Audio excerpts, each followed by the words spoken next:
변형품과 유효성에 대해서 설명을 드리겠습니다. 변형품이라는 것은 어떤 특별한 부품이라고 생각하시면 됩니다. 부품이라고 생각하시면 되는데요. 변형품이라는 것은 그 부품을 구성하고 있는 제품 구조, 그 제품 구조에 하나의 제품 구조에 특정 조건을 적용함으로써 서로 다른 제품 구조를 표현할 수 있는 그러한 부품, 그러한 제품 구조 표현 요소라고 보시면 됩니다. 즉 하나의 제품 구조인데 그게 그 안에 여러 개의 제품 구조가 이제 한꺼번에 들어 있다고 생각하시면 되고요. 그래서 물론 그 제품 구조, 그 중에서 특정한 제품 구조, 진짜 그 현실에 맞는 제품 구조를 뽑아낼 때 항상 어떤 조건, 그걸 우리가 유효성이라고 그럽니다. 이펙티비티라고 그러는데 그 조건을 집어넣으면 그 조건에 맞는 것을 결정을 할 수가 있는 거죠. 그래서 그 안에는 여러 개의 제품 구조가 들어있고 이펙티비티, 유효성이라는 조건을 집어넣으면 그때 가서 특정 제품 구조가 결정된다. 그래서 이제 우리가 변화할 수 있는 제품 구조에 대해서 변형품이라고 이름을 붙이고 있습니다. 그래서 이 변형품을 쓰는 목적이 하나의 부품에 여러 개의 제품 구조를 관리하기 위해서 변형품을 사용합니다. 그래서 우리가 특히 꼭 그렇지는 않지만 특히 그 앞에서 설명드린 제품 구성의 모듈 부분에 모듈을 변형품 형태로 표현하면 우리가 모듈도 이제 변화가 생길 수도 있고요. 모듈에 다양한 어떤 조건들이 붙일 수 있기 때문에 제품 구조를 유연하게 표현할 수 있습니다. 물론 이제 꼭 모듈만 표현하는 게 아니라 일반적으로 어디든지 제품 구조상의 부품을 그냥 부품, 항상 하나의 제품 구조를 가진 부품으로 표현할 수 있지만 이렇게 하나의 제품 구조에 여러 개의 제품 구조를 같이 갖고 있는 그러한 변형품으로 표현할 수도 있습니다. 여기서 이제 어떤 특정 조건을 우리가 이펙티비티라고 얘기를 했습니다. 유효성. 그래서 이름이 조금 이상한데요. 그냥 조건이라고 하면 될 때 유효성이라고 그랬는데 이거는 이제 우리가 그 생산 정보 시스템에서 설계 변경을 하게 되면 설계 변경이 영향을 미치는 그 시간이 언제까지냐 이런 식으로 많이 표현을 했거든요. 그래서 똑같은 것처럼 그런 조건이 이펙티비티라는 이름을 붙인 게 바로 그런 변화가 어디까지 영향을 미치냐를 이렇게 구별하다 보니까 이펙티비티라는 이름이 사용됐습니다. 그래서 하여간 어떤 조건이라고 생각하시면 됩니다. 그 조건에 맞는 제품 구조를 결정할 수 있다. 그래서 유효성이라는 게 바로 그 특정 조건이 된다. 제품 구조를 결정할 수 있는. 그래서 유효성은 그 변형품의 유효한 제품 구조를 결정하는 조건으로 사용되는데 그 유효성이 어떤 시간이 되면, 즉 무슨 얘기냐면 그러니까 변형품 안에 제품 구조 여러 개 들어 있는데 그 제품 구조가 시간의 변화에 따른 제품 구조, 그러니까 서로 다른 제품 구조가 들어 있다. 그렇게 생각하시면 그 유효성이 어떻게 보면 설계 변경의 어떤 시간 범위의 설계 변경을 했을 때 그 범위 안에 들어가는 제품 구조를 출력할 수 있다 이거죠. 그러니까 하나의 변형품 안에 여러 개의 설계 변경 결과들이 쭉 들어있고 유효성으로 어떤 조건을 주면 특정 시간대에 설계 변경된 특정 시간대에 유효한 제품 구조가 이제 우리가 구별할 수가 있는 거죠. 그래서 설계 변경에서도 이런 변형품을 사용하는 경우가 있습니다. 그래서 그거는 설계 변경에서 다시 설명을 드리도록 하겠습니다.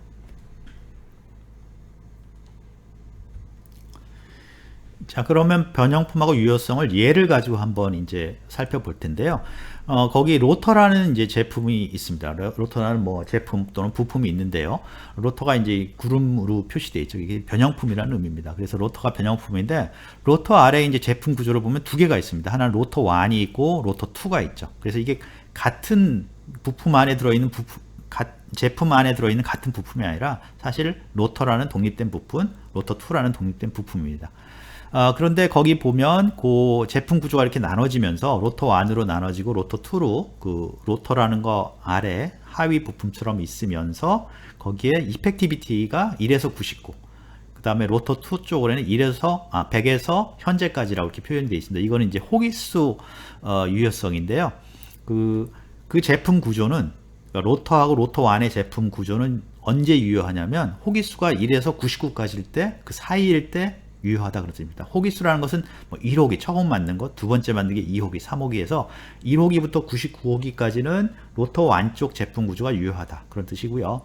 그 다음에 로터 2 쪽으로 제품 구조가 있는 것이 표현되어 있는데 이것은 언제부터 유효하냐면 100번째부터 100호기부터 현재까지 지금 계속 그렇게 이제 생산하고 있다 그런 뜻이겠죠. 그래서 그때까지 유효하다 이렇게 조건을 달아놨습니다. 두 개를. 그리고 이제 제품 구조를 쭉 집어넣는 거죠. 자, 그러면 이게 바로 이제 변형품이죠. 로터라는 변형품 아래는 로터 1과 로터 2라는 제품 구조 두 개가 같이 한꺼번에 들어가 있는 거죠. 그래서 섞여 있는데 이것을 딱 구별해 내기 위해서는 실제 이제 현실적으로 쓸 수 있는 물리적으로 존재하는 제품 구조를 결정하기 위해서는 거기에 있는 조건, 즉 이펙티비티를 같이 넣어줘야지만 결정이 되는 거죠. 자, 그래서 우리가 그러면 이제 이렇게 한번 이펙티비티를 넣어보겠습니다. 5호기의 제품 구조는 어떻게 되느냐, 그걸 알아보기 위해서 이펙티비티를 5로 집어넣으면 이제 로터부터 시작하는 거죠. 로터에서 이펙티비티 1하고 첫 번째 로터 안쪽 그 제품 구조를 한번 살펴봤더니 1에서 99호기까지가 있는 거죠. 그래서 거기다 5를 집어넣으면 1에서 99 사이에 값이 되니까 참이 되는 거죠. 그러니까 그 제품 구조가 유효한 거죠.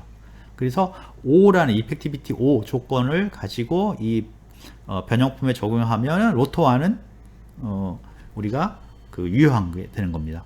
근데 반대쪽 로터 2 쪽을 한번 집어넣으면 5라는 걸 집어넣으면 로터 2 쪽의 유효성은 100보다는 크다 이거죠.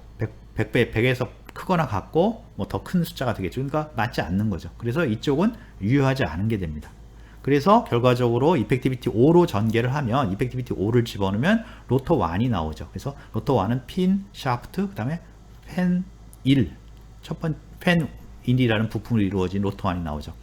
자, 이제는 이제 그러면 우리가 이펙티비티를 120으로 바꿔서 한번 집어넣는 거죠. 그러면 120을 집어넣으면 첫 번째 1에서 99까지 이펙티비티는 1보다는 크고 99보다 작거나 같다니까 맞지가 않죠. 120은 크니까. 그럼 이거는 참이 아니라 거짓이 되니까 이거를 버리고요. 두 번째 100호기부터 현재까지는 120은 100보다 크니까 참이 되는 거죠. 그러니까 이펙티비티 120을 집어넣으면 로터 2 부분의 제품 구조, 그쪽으로 가는 제품 구조가 살아남는 거죠. 그래서 그게 제품 구조를 결정해서 우리가 이펙티비티 120으로 적용하면 그 팬 2를 가지고 있는 로터 2가 결정이 되는 거죠. 제품 구조가.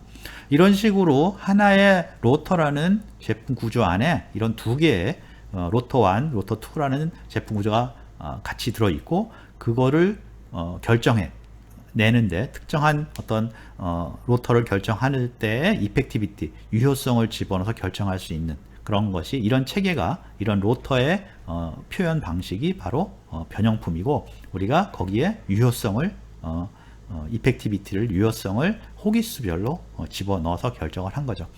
앞에서 잠깐 설명을 드렸지만 이것은 어떻게 보면 설계 변경을 표현한 거라고도 볼 수 있습니다. 어떻게 설계 변경을 지금 한 거냐면 1호기부터 99호기까지는 계속 만들다가 로터 1을 만들다가 어떤 이유로 팬 1을 팬 2로 바꿨어요. 언제부터? 100호기부터 바꾼 거죠. 바로 1호기부터 99호기까지 팬 1을 사용하다가 100호기부터 현재까지 팬 2를 사용하는 설계 변경을 표현한 거라고 볼 수가 있습니다. 그래서 이펙티비티를 어떤 호기수를 집으면 설계 변경이 계속 일어날 텐데 그 중에서 특정 그 시기에 예를 들어서 5호기에 제품 구조를 보여달라 하면 보여줄 수 있는 거고요. 이 경우에 위쪽에 보여준 거고요. 그 다음에 120호기에 제품 구조를 보여달라 그러면 팬 2 부품을 가지고 있는 로터 2가 제품 구조를 보여주는 거죠. 이와 같이 변형품과 유효성은 설계 변경에도 우리가 적용할 수가 있습니다. 방금은 우리가 그 호기수 유효성, 이제 그 범위 유효성인데 일종은 몇 호기부터 몇 호기까지 그런 유효성을 제공했는데 사실 유효성을 또 굉장히 다양하게 적용할 수 있습니다. 다양한 유효성의 종류가 있습니다. 그래서 첫 번째가 옵션 유효성은 옵션은 어떤 그 심볼 값, 어떤 값을 집어넣는 겁니다. 그래서 그 값이 맞으면 그쪽으로 가고 그 제품 구조가 유효하고 그 값이 틀리면 제품 구조가 아니다. 그 유효한 제품 구조가 아니다. 그렇게 하는 건데요. 특정 모델 또는 뭐 자기가 원하는 값을 거기다 결정할 수 있습니다. 그래서 그걸 옵션 그 유효성이라고 그러고요. 또 이 옵션 유효성은 뒤에 이제 범위 유효성하고도 또 조합이 가능합니다. 같이 사용할 수도 있는 거죠. 다음에 이제 범위 유효성은 방금 여러분들이 예로 본 것처럼 호기수 또는 호기수 범위를 이용해서 우리가 제품 구조를 결정할 수 있다. 그것이 바로 이제 범위 유효성이고요. 이것도 역시 옵션하고 옵션 유효성과 조합이 가능하겠죠. 날짜 유효성은 이제 생산 날짜별로 이렇게 또 유효성을 줄 수도 있고요. 랏 유효성은 이제 랏 넘버라고 그래서 우리가 제품을 생산할 때 이게 한꺼번에 묶음으로 생산하는 경우가 있고 각각의 묶음에 이제 고유 번호를 고유 식별자를 집어넣는데 그런 lat 번호를 이용해서 유효성을 결정할 수도 있습니다.